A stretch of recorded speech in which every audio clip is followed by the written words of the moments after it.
It's time for another double bass technique tutorial. I got a comment in the YouTube comment section from Mike D asking me what beta angle distance and spring tension would you recommend for this.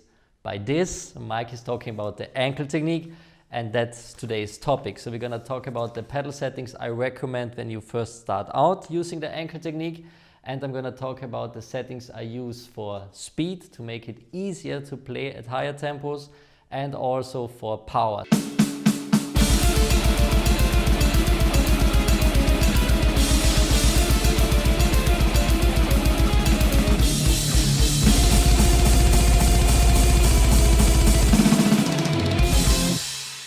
Alright, let's start right away. The pedal settings I use and I recommend if you're just starting out practicing the ankle technique. Pretty basic. Actually, I advise you to use a 45-degree beta angle and a low to medium spring tension.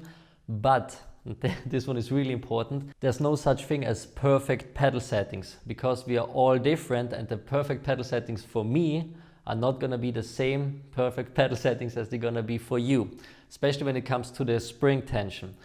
Two factors that are vitally important. Number one, your body size, so your length, and number two, your body weight. Because with the ankle technique, the weight of your leg and of your whole leg is resting on the pedal. And if you are heavier, then you're gonna need a medium spring tension. If you're a lightweight, you're gonna need a low spring tension. So now let's talk about how you can set up your pedals for yourself. First of all, place your foot on the pedal and start out with a 45-degree beta angle and a really low spring tension. Then place your foot around the middle of the footboard again. So contract your calf muscle, and this way you're gonna raise your heel. So with a low spring tension, the beta is gonna be pushed against the bass drum head or the pad. So if that happens and the beta is pushed against the bass drum head with a low spring tension, this tells you that you're gonna have a hard time getting the beta bouncing back and forth. So that's why we want to increase the spring tension a little bit.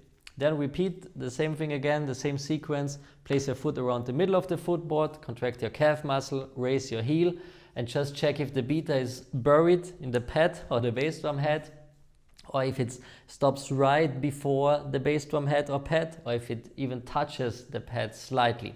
So repeat this sequence over and over again, so increase the spring tension a little bit over and over again until you get to the point where the bass drum beta slightly touches the bass drum head or the pad, or stops right before the bass drum pad. Once you got the right spring tension and the 45-degree beta angle, that's the point in time when you're good to go to start practicing the ankle technique. And again, check the ankle technique tutorials on my YouTube channel if you need more information about how this technique works. Alrighty, these kind of settings work when you're just starting out using the ankle technique. These kind of settings work for speed and for volume. But when it comes to speed and volume, you can change your pedal settings a little bit to make your life a little easier. So let's start out with the volume and power settings first. If you don't use a bass drum trigger and need more volume, I recommend to increase the beta angle to 70 to 80 degrees. So from 45 to 70 to 80 degrees. This way you're gonna have a bigger beta swing and more volume right away. One thing that can happen if you're using a medium spring tension is that you're gonna have a hard time getting the beta to even hit the bass drum head. If that's the case, then decrease the spring tension a little bit, and believe me and trust me, the extra beta angle is gonna help you out big time when it comes to volume. When it comes to bass drum speed, I recommend to change your settings in the other direction. By that I mean decrease the beta angle to about 30 to maybe 40 degrees, so from 45 degrees to 30 degrees, and increase the spring tension. This way it's easier to keep the bass drum beta close to the bass drum head, and you're gonna need less energy to keep on playing at higher tempos above 240 beats per minute. One thing I have to mention, if you use these kind of settings, the speed settings, number one, it's gonna be a bit harder to control the beta bouncing back and forth, because higher spring tension and you get less feedback from the pedal. And number two, it's gonna be harder to play the mid-tempo stuff, so between 140 to 190 beats per minute with the ankle technique. One little trick or hack or tweak that can help you out right here is again using a beta weight placed right below the bass drum beta.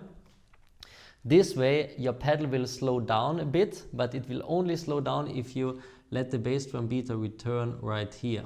So for the faster stuff, the beater weight is not gonna be an influence and slow you down, but for the slower stuff, again I'm talking about 140 to 190 beats per minute, it's gonna help you out, because if the beater is returning, the extra beater weight and the extra weight is helping you to slow down the pedal and the beater swing, and this way you're gonna be able to play at 140, 150 or 160 with the ankle technique as well, although you're using the speed settings. One other thing that I forgot to mention when it comes to speed settings is you want to decrease the beat angle to 30, 35 degrees, but you also want to increase the spring tension at the same time. So you're gonna need a bit more spring tension to keep the beater going back and forth, and you're gonna get a quicker reaction from the spring, which is gonna help you save energy at higher tempos. Alright, so to sum this one up, if you're first starting out with the ankle technique, I recommend to use a 45-degree beater angle and a low to medium spring tension.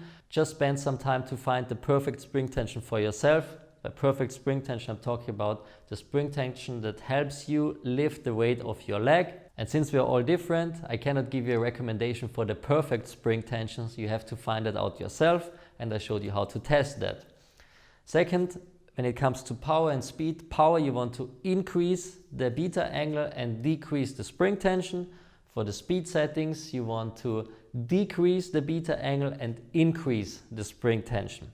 But once again, actually, I would recommend to just use the regular settings, 45-degree beater angle and medium to low spring tension. You can play all of that stuff with those settings, and those two are just like some recommendations if you want to push it further.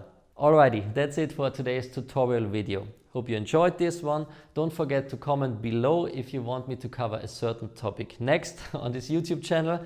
If you want my personal feedback, or if you're stuck at a certain point, just join the Drum Technique Academy at drumtechniqueacademy.net. We got weekly Facebook Live lessons and our teachers are answering your questions. So actually today we had Ken Pedeni of Aborted teaching live at the Drum Technique Academy. Next week we got Simon Schilling, the Bloodhammer, drummer of Marduk and former drummer of Belphegor, answering our student questions. So just sign up at drumtechniqueacademy.net. That's it for today's video. Stay safe, wash your hands. Cheers from Vienna. Bye bye.